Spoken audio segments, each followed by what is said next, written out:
Hello दोस्तों, आज हम लोग अपना टॉपिक स्टार्ट कर रहे हैं ऑपरेटिंग सिस्टम, जो कि एक सब्जेक्ट है हमारा बीटेक कंप्यूटर साइंस में। तो बेसिकली हम ये पहले बात करते हैं कि ऑपरेटिंग सिस्टम हमें पढ़ना ही क्यों ज़रूरत है। क्योंकि अगर हमें किसी कंप्यूटर किसी हार्डवेयर पे काम करना है तो हमें ऑपरेटिंग सिस्टम से बेसिकली ज़रूरत होता ही है। क्योंकि एक हार्डवेयर से एक रिसोर्सेज से कुछ काम करवाना है, उसे मैनेज करना है, तो हमें ऑपरेटिंग सिस्टम चाहिए ही होगा। क्योंकि हमने आज तक अभी तक कोई भी हार्डवेयर ऐसे कंप्यूटर्स नहीं देखे जहाँ पे ऑपरेटिंग सिस्टम ना अवेलेबल हो। तो इसीलिए अब ऑपरेटिंग सिस्टम सब्जेक्ट हमारा बीटेक सर्कुलम में है। अब बात करते हैं ऑपरेटिंग सिस्टम है क्या। ऑपरेटिंग सिस्टम ऐसा जो है कि वो हमारे यूज़र्स और हार्डवेयर के बीच में इंट्रैक्शन कराता है। कैसे एक यूज़र अपने हार्डवेयर को, अपने जो रिसोर्सेज हैं उसको किस तरीके से एफिशिएंट कन्वेंट वे में यूज़ कर सके। ठीक है, उसके रिसोर्सेज कैसे उसकी फ़ाइल को मैनेज कर सके, उसकी मेमोरी को, उसके प्रोसेस को, डिवाइस को, इस सारी चीज़ों को मैनेज कर सके। तो आज आइए हम लोग स्टार्ट करते हैं अपना सब्जेक्ट ऑपरेटिंग सिस्टम। तो operating system is often defined as an interface between the user and the hardware. It provides an environment to the user in order that the user can perform its tasks in a convenient and efficient way. जिस तरीके से आपको requirement होगी उस तरीके से आप अपना ऑपरेटिंग सिस्टम यूज़ करेंगे। आप रिक्वायरमेंट अगर विंडोज़ ऑपरेटिंग सिस्टम फुलफिल करेगा तो आप विंडोज़ ऑपरेटिंग सिस्टम यूज़ करेंगे। अगर आपको लाइनेक्स ऑपरेटिंग सिस्टम की रिक्वायरमेंट होगी तो आप अपने सिस्टम में लाइनेक्स ऑपरेटिंग सिस्टम डालेंगे। अगर आपकी रिक्वायरमेंट ग्राफिकल यूज़र इंटरफेस की नहीं है, करेक्टर यूज़र इंटरफेस की है, तो आप अपने सिस्टम पे एम एस डॉस भी डाल सकते हैं, जो कि पहले यूज़ हुआ करता था। ठीक है, अब बात होती है ऑपरेटिंग सिस्टम बेसिकली क्या करता है, आपके हार्डवेयर पे एक वर्चुअल मशीन क्रिएट करता है जिस पे आप अपने प्रोग्राम्स को रन कर सकते हैं। अब बात होती है ऑपरेटिंग सिस्टम एक सॉफ्टवेयर होता है बेसिकली जो परफॉर्म करता है टास्क जो कि होते हैं file management, memory management, process management, handling input output, controlling verified device like disk drive and printer. File management क्या हुआ, हमने कौन सी फाइल क्रिएट की, कहाँ कौन सी फाइल पड़ी है, कितनी स्पेस हमारे पास है कि हम एक फ़ाइल क्रिएट कर सकते हैं। अगर कोई फ़ाइल नहीं यूज़ हो रही तो उसे डिलीट कर देना। डिलीट कर दिया तो वो जो डिलीटेड मेमोरी स्पेस है उसे कैसे मैनेज करना है। तो अगर ये चीज़ हो गई, अब जब फाइल डिलीट, ओपन, क्रिएट ये सब चीज़ें हो रही हैं तो बेसिकली ये काम मेमोरी पे हो रहा है।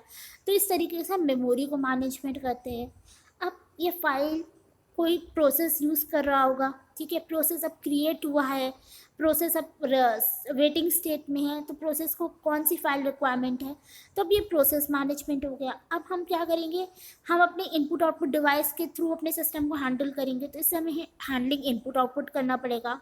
अब हमें पास प्रिंट आउट निकालना है या हमारे पास सेकेंडरी स्टोरेज डिवाइस है, तो इनके थ्रू हम डाटा कलेक्ट करेंगे, तो हमें सेरेबल डिवाइसेस को मैनेज करना है। तो ऑपरेटिंग सिस्टम बेसिकली सारे जो हमारे काम होते हैं उन सब को करता है।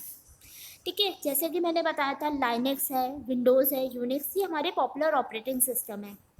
ठीक है, अब हम बात करते हैं कि गोल क्या था एक ऑपरेटिंग सिस्टम को डेवलप करने के लिए। अगर हमारे पास मशीन थी तो बेसिकली यही था कि उसे कन्वीनियंट वे भी यूज़ करना, जो कि हमारा सॉफ्टवेयर इंजीनियरिंग की प्रॉब्लम आ जाती है। सॉफ्टवेयर इंजीनियरिंग अपने में एक सब्जेक्ट है, एक बहुत बड़ी बात है जिस पे आप काम करते हैं। ठीक है, फिर उसे एफिशिएंट वे में यूज़ करना, मतलब उसकी सिस्टम और इंजीनियरिंग प्रॉब्लम को यूज़ करना।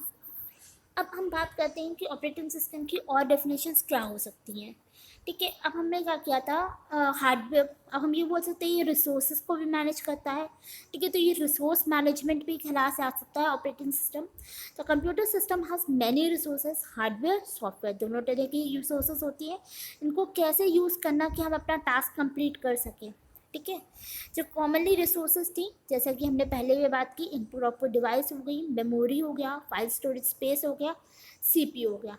तो इन सब चीज़ों को देख के हम ये बता सकते हैं कि the operating system act as a manager of the above resources, allocate them to specific program और यूज़र जो उन्हें यूज़ करेगा whenever unnecessary to perform a specific task। कोई भी हमें टास्क जब परफॉर्म करना होगा। therefore an operating system is a resource manager। क्या है, रिसोर्स मैनेजर है, ये इंपॉर्टेंट पॉइंट है। That is it can manage the resource of an operating of a computer system internally. ठीक है, रिसोर्सेज कौन से हैं, processor, memory, files and input output devices. ठीक है, आपसे कभी भी पूछा जाए कौन से रिसोर्सेज, तो आप ये लिख सकते हैं, processor, memory, files and input output devices. अब बात करते हैं कि हमारे पास एक मशीन थी, हार्डवेयर था, जो बेसिकली मशीन लैंग्वेज पर काम कर सकता है, तो यूज़र इस पर नहीं वर्क कर सकता, तो इसके लिए उसको क्या चाहिए, एक ऑपरेटिंग सिस्टम चाहिए ताकि वो उन सब चीज़ों को मैनेज कर सके। ठीक है, एक computer system compresses hardware and software. Hardware can only understand machine code, इसके लिए हमें एक सॉफ्टवेयर की ज़रूरत है ताकि हम इस मशीन कोड को हैंडल कर सकें। ठीक है, मशीन कोड सेट इज़ हम बाइनरी लैंग्वेज। ठीक है, हमारी जो लैंग्वेज होती है उसको कन्वर्ट करने के लिए हमारे पास कंपाइलर होता है, जो सॉफ्टवेयर रिक्वायरमेंट होता है। ठीक है, we need a system that can act as an intermediary and manage all the process and the resources present in the system। हमें एक सिस्टम की ज़रूरत है जो कि हमारे प्रोसेस एंड द रिसोर्सेज को मैनेज कर सके। अब बात करते हैं कि हमारा सिस्टम कैसा होता है, बेसिकली क्या क्या चीज़ें होती हैं, कहाँ कैसे कौन सी चीज़ें होती हैं। पहला हमारे पास होता है कंप्यूटर हार्डवेयर, उसी हार्डवेयर पे इंस्टॉल होता है ऑपरेटिंग सिस्टम। फिर उसके बाद होते हैं हमारे दो तरह के software, that is system and the application program. इसमें हमने देखो कंपाइलर की बात की थी ऊपर, कंपाइल करना हमारे सोर्स कोड को बाइनरी लैंग्वेज में, मशीन कोड में असेंबलर होता है, जैसे असेंबलिंग का काम करता है। फिर हमारा डाटाबेस सिस्टम, जो कि हमारा हार्ड डिस्क पे जो हमारा डाटा होता है उसे मैनेज करने के लिए, ये सब काम हमारा सिस्टम एंड एप्लीकेशन प्रोग्राम करते हैं। फिर उसके बाद हमारे आते हैं यूज़र्स, जो कि हम लोग होते हैं। इसमें हमारे बहुत सारे यूज़र्स हो सकते हैं जो इस कंप्यूटर सिस्टम को यूज़ कर रहे होते हैं। ये हमारा बेसिकली जो है हमारा 4 कंपोनेंट है हमारे कंप्यूटर सिस्टम के। ठीक है, जहाँ पे हमें बता रहे हैं कि ऑपरेटिंग सिस्टम कहाँ पे होता है। ठीक है, तो बेसिकली हमारा पर्पस हमारा ऑपरेटिंग सिस्टम का यही है, to provide an environment. Basically क्या कर रहा है, एनवायरनमेंट प्रोवाइड कर रहा है ताकि सिस्टम एंड एप्लीकेशन प्रोग्राम हमारे रन कर सकें। ठीक है, in which a user can execute a program in a convenient and an efficient manner. Most important thing, convenient and the efficient manner में हम अपना काम कर सकें, अच्छे तरीके से, बहुत ही अच्छे तरीके से हम इस पर काम कर सकें। अब बात हो रही है structure of a computer system, जो कि हमने ऊपर बताया था। एक यूज़र होता है जो यूज़ करता है कंप्यूटर, एप्लीकेशन प्रोग्राम हमारे हो गए, कंपाइलर हो गया, डाटाबेस, गेम्स हो गए, वीडियो प्लेयर हो गया, ब्राउज़र हो गया। अब सिस्टम प्रोग्राम हमारे शेल्स हो गए, एडिटर्स हो गए, operating system that is act as an interface. फिर इसके बाद हार्डवेयर होता है हमारा, सीपीयू होता है, इसमें डिस्क होती है, मेमोरी होती है, ये सब हमारे हार्डवेयर पार्ट में आता है। ठीक है, तो यूज़र इन जिस चीज़ पे काम करता है वो हमारा यूज़र्स एप्लीकेशन प्रोग्राम को थ्रू यूज़ करता है। सिस्टम हमारे यूटिलिटी फंक्शंस जितने होते हैं उन पे काम करता है ऑपरेटिंग सिस्टम। अब बात होती है हार्डवेयर की, तो हमारे पास आया CPU, memory, input output device, उस पर हमारी जो माइक्रो प्रोग्रामिंग हुई इनको हैंडल करने के लिए। फिर हमारी machine language that is 0 and 1। ठीक है, ये हमारा हार्डवेयर हो गया। अब बात होती है कि हमारा ऑपरेटिंग सिस्टम क्या क्या काम करता है, इनकी डिटेल्स में नेक्स्ट वीडियो में पढ़ेंगे। अभी हम बेसिक पढ़ा लेते हैं।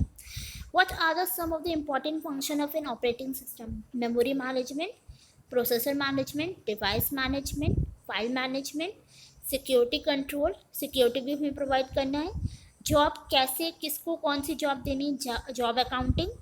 फिर आता है एरर डिडक्शन, अगर कोई एरर आ गया हमारे सिस्टम में तो उसे कैसे करना है, और coordinate between the software and the user.